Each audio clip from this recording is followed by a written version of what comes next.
On today's Apple Daily, M1X MacBook Pro release dates and iPhone 13 feature updates.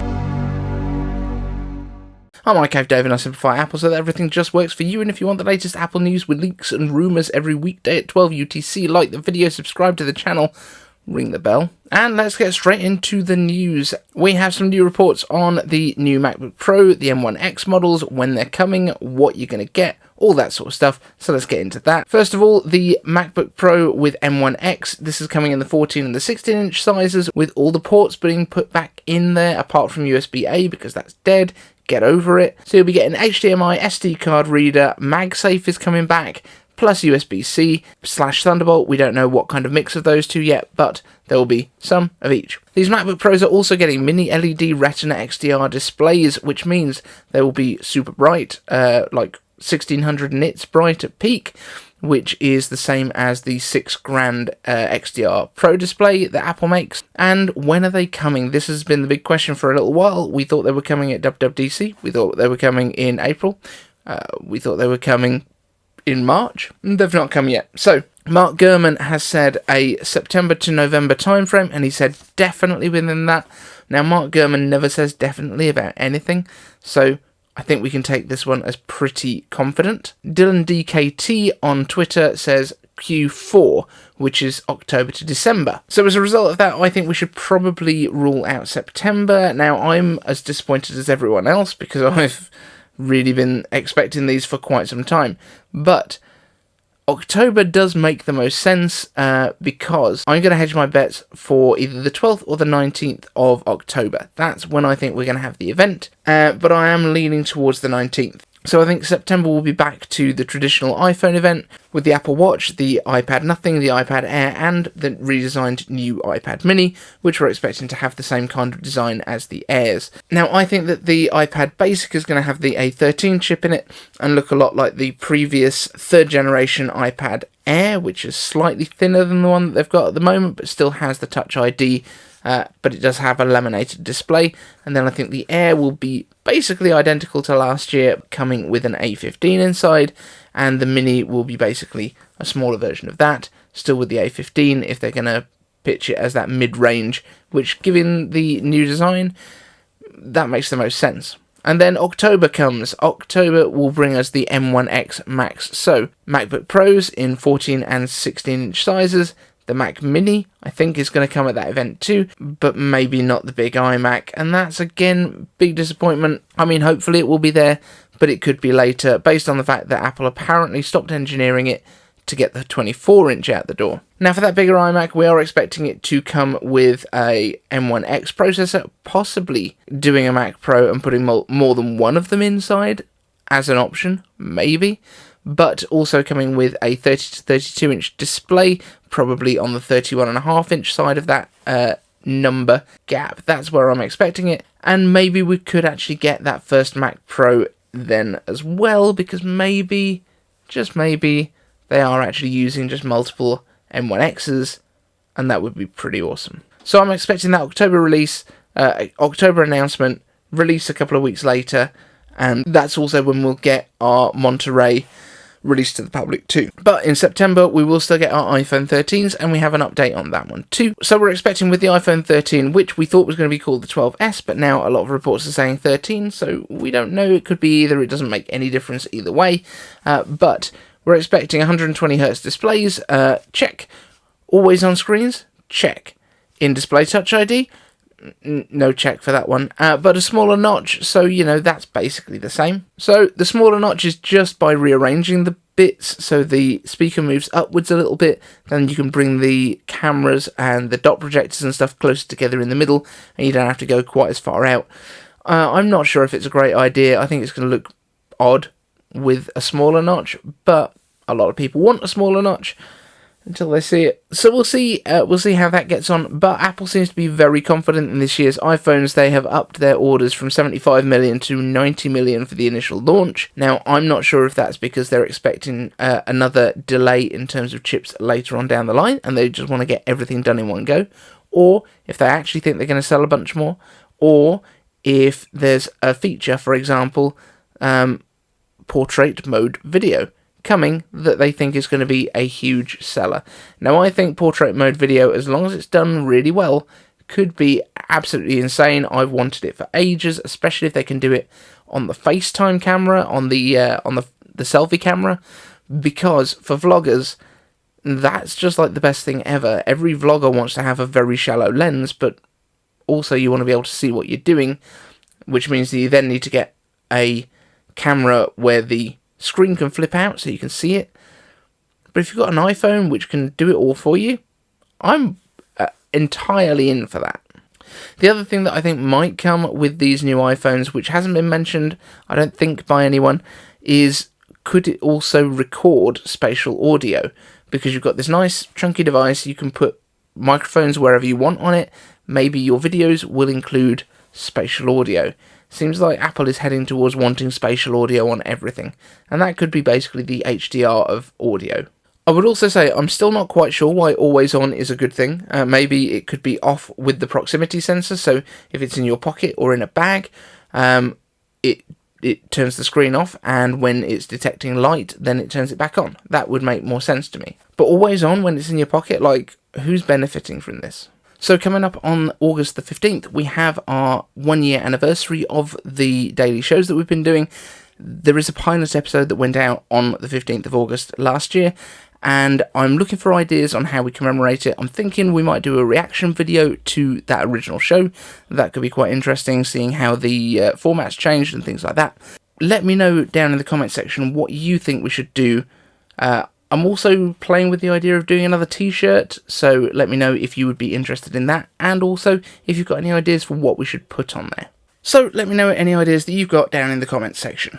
And let's get into some iCave answers, because we've got a whole bunch of questions today, so we're going to rapid fire through them as quick as we can. So Zelig Lim asks, iCave answers, when are the MacBook Pros coming? Luckily we've covered that one, so just run it back a little bit and you will get your answer. I think October.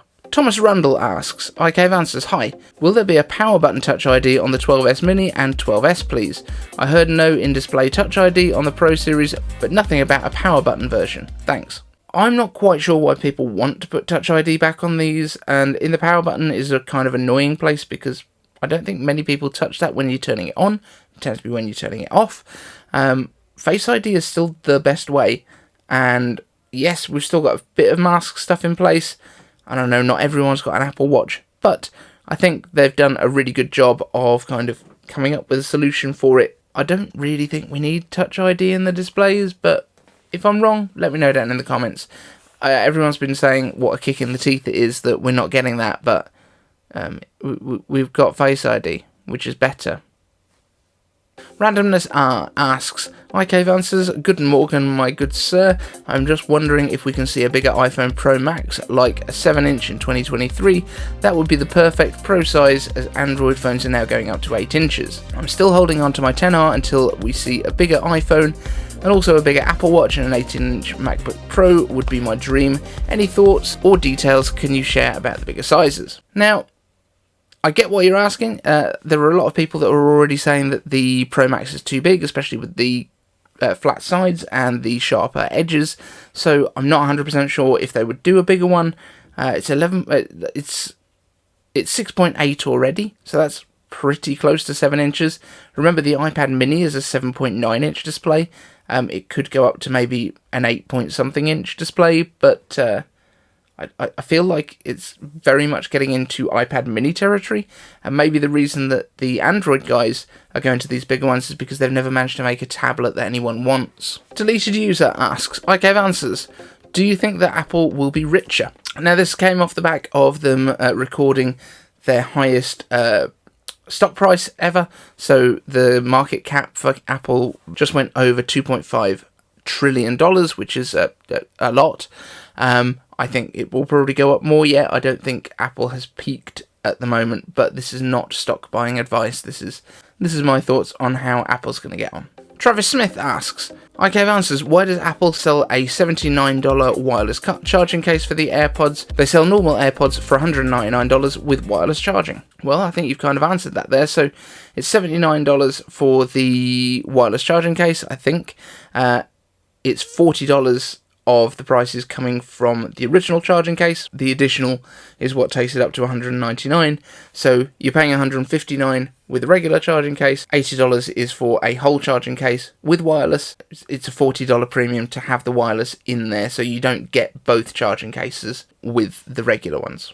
Make sense? Travis Smith asks, ICAV answers, should Apple come out with a lower price MacBooks that will allow users to upgrade the parts in the mid-2012 body with upgraded internals? I would love it if Apple brought out anything to upgrade previous versions of things, but they ain't going to. So that's just a non-starter right at the beginning. Also, bear in mind that the displays on these things look pretty terrible these days, so I don't think you'd want a 1280 by 800 display on a current MacBook M1.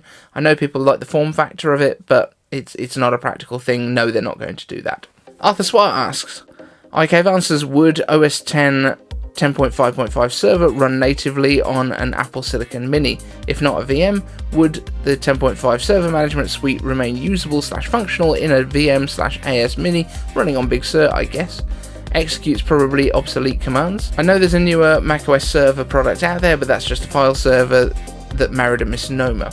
Lunch-wise, pickled seal flipper or fresh whale blubber? So on lunch, pickled seal flipper, definitely get that protein in there more than the fat, so that makes all the sense in the world.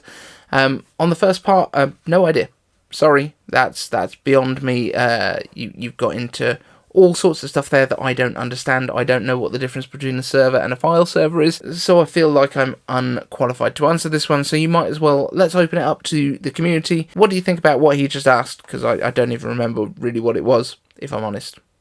Sorry. Joe asks, what do you think of the macOS Monterey Safari in Beta 3? Yeah, so there was some weirdness about the previous one, so if you hadn't experienced the beta yet, all of the tabs across the top became they sort of expanded out to become your address bar, and now you have a persistent address bar at the top, and you have your tabs underneath it, but they resize to fill the width of your window, so it's not like you have specific sized ones that fill it up and then they get smaller. They always fill it up. I think it's better. I think it looks cooler. It's much easier to use. Actually, no, it looked cooler before because it just saved like a bit of ribbon space at the top, but it's definitely easier to use now. And Joe also asks, what direction do you think Apple Arcade is going? Mac rumours have talked about the Apple TV A14X rumours. The rumours about Apple Arcade Plus subscriptions have started to simmer down, and at the moment, all Apple Arcade has done is concentrate on mobile gaming rather than the more substantial titles for their desktop lines, and even Netflix is trying to compete with Apple now. So the big problem that Apple's got with Apple Arcade is that they've decided to make it completely cross-platform. So everything that will play on the iPhone has to also play on the TV and on a Mac and on an iPad.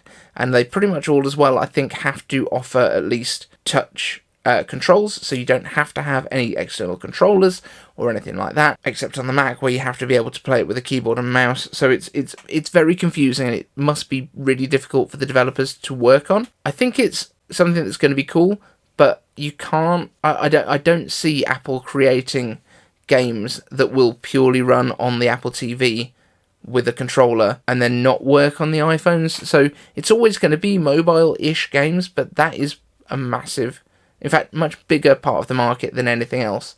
Mobile gaming takes up way more time from people than console gaming, makes more money than console gaming, so it kind of makes sense. Would I love to see Apple do this stuff? Yes.